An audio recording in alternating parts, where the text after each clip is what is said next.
we're just racing through town following this group of volunteer paramedics on that motorbike. Ya no aguante con este brazo, yo, güey. Si te lo quito te vas a desangrar. El muchacho tiene una hemorragia y pues es considerablemente mortal. Aquí, deténgame. This area is very heavily populated by cartel members, and right now this guy is losing a lot of blood, so it's a bit of a race against time. Esto es riesgoso para nosotros porque la ambulancia ya tardó mucho y nosotros nos estamos exponiendo aquí. Violence erupts almost every night here in Sinaloa, Mexico, the heartland of one of the most powerful criminal gangs in the world, the Sinaloa cartel. Once led by the notorious drug lord El Chapo, this cartel is responsible for selling huge quantities of drugs to US consumers. The cartels are waging war in America, and it's time for America to wage war on the cartels, which we are doing. President Donald Trump is pressuring Mexican President Claudia Sheinbaum to crack down on the cartels, threatening tariffs and even military strikes. In response, hundreds of soldiers have already been added to the troops here in Sinaloa. We've come here to understand what that looks like. From hidden drug labs and defiant cartel members Está fea la situación. to grieving families and soldiers on the front line. We're with the Mexican military right now, flying over the state of Sinaloa, over this massive expanse of rural land, looking for any signs of cartel activity.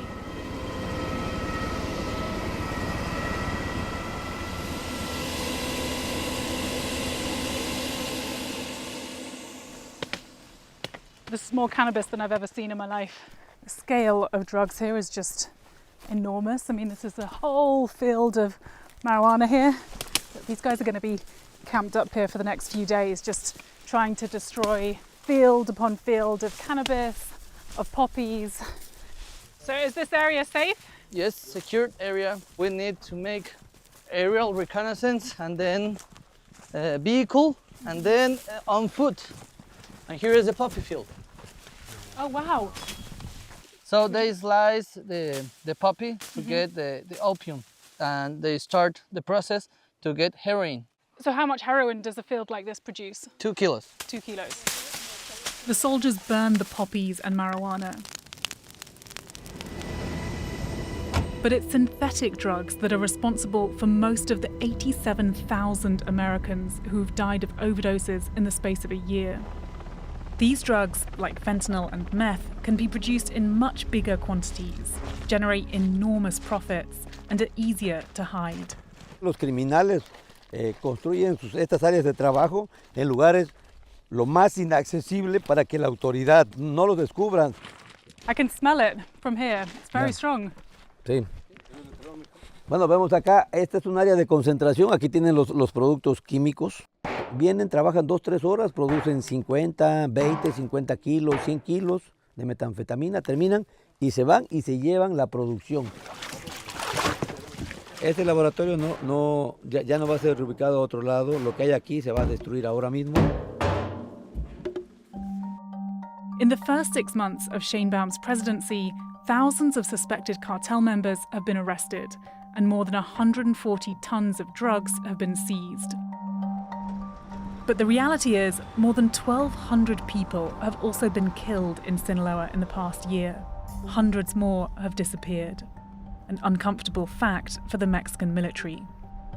In downtown Culiacan, the capital of Sinaloa, the military's narrative that they are fully in control begins to unravel. The rates of violence are still extremely high here. Since September, when this war between two factions of the Sinaloa cartel exploded, people have been dying on a daily basis. Very stark reminders here of people who are missing, who've been disappeared as part of this cartel war between the two factions that's playing out right now. All very recent cases. This was last week, 23-year-old went missing. Those you cannot say if they are real. What do you mean? Those flyers are old. No, this is it's post the date here.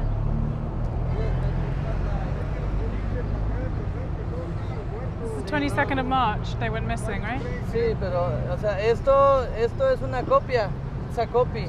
Who put this? We don't know. As we're talking, a soldier blocks our camera. You mean it's not verified? Yeah. Presumably people aren't just putting up posters for the fun of it. They're putting them up because they're missing family members, right? I don't know. What's up? You don't want us filming it? The military steer us off and invite us to film something else. But we call the number on the poster of the missing woman. Her name is Vivian Esporo. Her family tell us she disappeared 17 days ago. We promised to follow up on her story. But who are the men running this criminal network, wreaking havoc on people living here? We part ways with the military. So we've just entered an area of the city that is still very dangerous. After weeks of trying, our contact here on the ground has managed to secure a meeting with a member of the cartel who's involved apparently in the production of drugs. And so we're meeting him now in somewhere around here in an undisclosed location. ¿Cómo estás? This man is talking to us on the condition we hide his identity and location. Can I pull up a chair? He says he produces fentanyl for the Sinaloa cartel. How safe or dangerous is this area to be in? En estos momentos todas las áreas son peligrosas. The Mexican military are making a big effort to crack down on the drug production here. How are you responding to that, and how does that impact your work? Están haciendo un buen trabajo, pero pues como ellos vienen más, pues uno tiene que buscar la forma de seguir trabajando. Claro, en baja escala, ¿entiendes? Pero no igual como antes, pero se sigue haciendo. I mean, according to the Trump administration, you are a terrorist. I mean, the cartels have been labeled a foreign terrorist organization. What do you make of that? Está fea la situación, ¿verdad? Está fea la situación, pero pues todos nos tenemos que comer. What's your message to Donald Trump, if he's watching this? Mis respetos, él tiene que según él, buscar lo mejor para los suyos. Pero el detalle es que ya están los consumidores, ¿no? Si no hubiera consumidores, pues uno le parara. There is a lot of violence playing out on these streets here at the moment every day, right? I mean, people are dying on a daily basis. Children are afraid to go to school. Do you have any sense of remorse over your role and your involvement in this group? Claro que sí. Claro que sí. Creo que sí. Pues está triste la cosa, pero pues está triste la cosa, pero está temblando mucho esta madre. His phone is pinging. Someone is nearby. He tells us we need to leave for our own safety. It's because of the actions of cartel members like these that civilians too are caught up in this violence. Vivian Esporo, the missing woman from the poster, was one of them. Her body has just been found.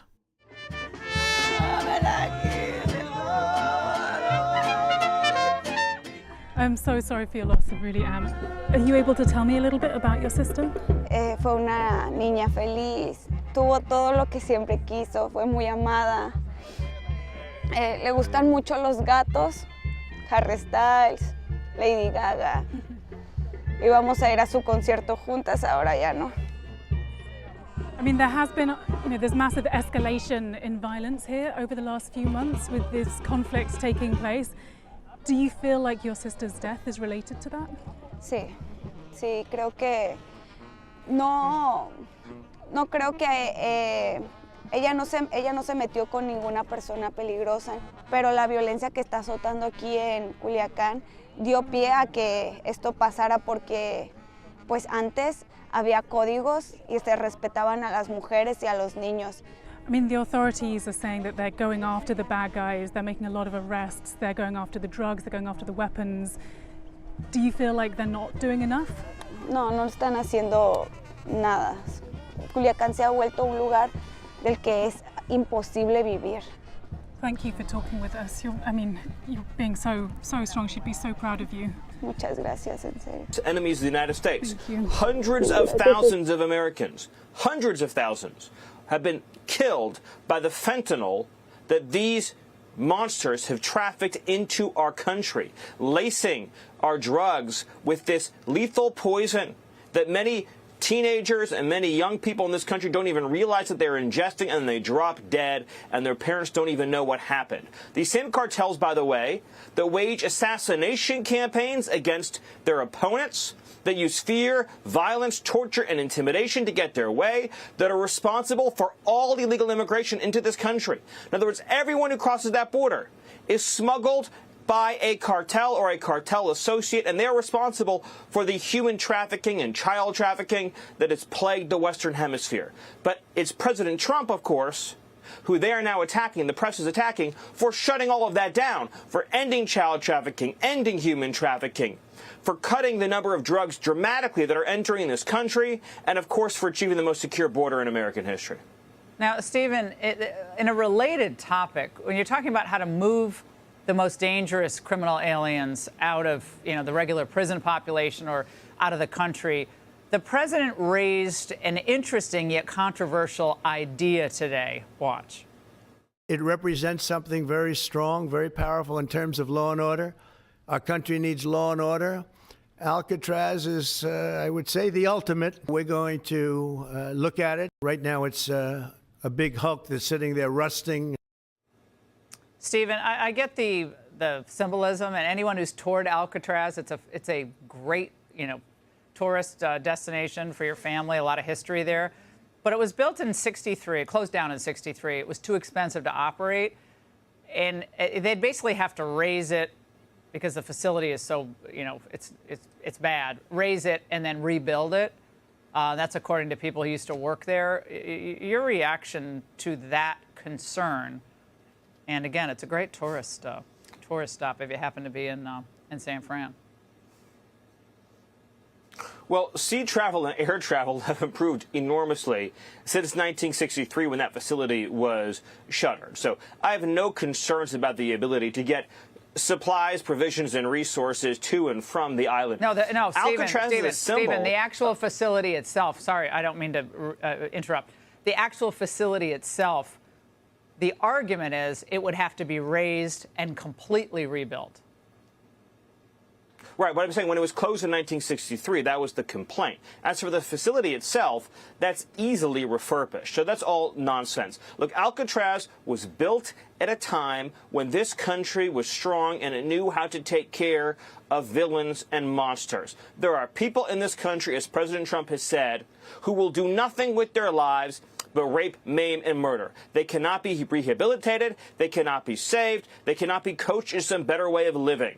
They are always going to hurt. They are always going to steal. They are always going to attack. And we need a place in this country where we can send people to visually demonstrate their total separation from society, the fact that they are not going to live among us and will never live among us. Additionally, this helps to disrupt transnational criminal organizations because it is harder to communicate with, it is harder to apply pressure to individuals who are inside of that prison because of its separation, again, from society. So it's right for our security, it's right for our safety. Let me just make one more point.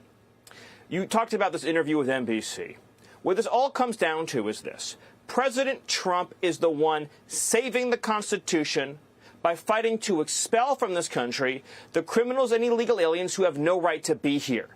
The constitutional crisis was when President Biden and the Democrats mass imported millions of illegal aliens and gangsters into our country. The Constitution commands and requires the president, under Article 4, Section 4, to end any invasion of this country and to remove from this country as quickly as possible anyone who is here without the permission of the U.S. government.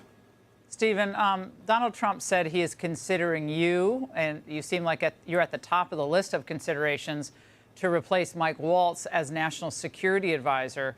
That puts fear in the heart of liberals everywhere, but I don't know who would possibly do your other job as good as you are. But your reaction to this, and that's quite a feather in your cap just to be on that list. Well, thank you, Laura. But we have a tremendous national security advisor right now. His name is Marco Rubio. I've gotten to know Marco so well. I consider him a close friend. He's doing an extraordinary job. He will be the Kissinger of our time, and I'm just proud to work alongside him in my role as Deputy Chief and Homeland Security Advisor. And by the way, he and I are working very closely together on behalf of President Trump on the project of getting all these illegal alien gangsters out of the country and finding other countries to take them. So this is one example of how I'm working with Marco on a day-to-day basis to execute President Trump's agenda. And let me tell you, President Trump made the right choice with this appointment. All right, Stephen, he's doing quite a few jobs, Marco Rubio, but we appreciate it very much. Thanks. Like, comment, and follow us on X at Patriot Media GRP.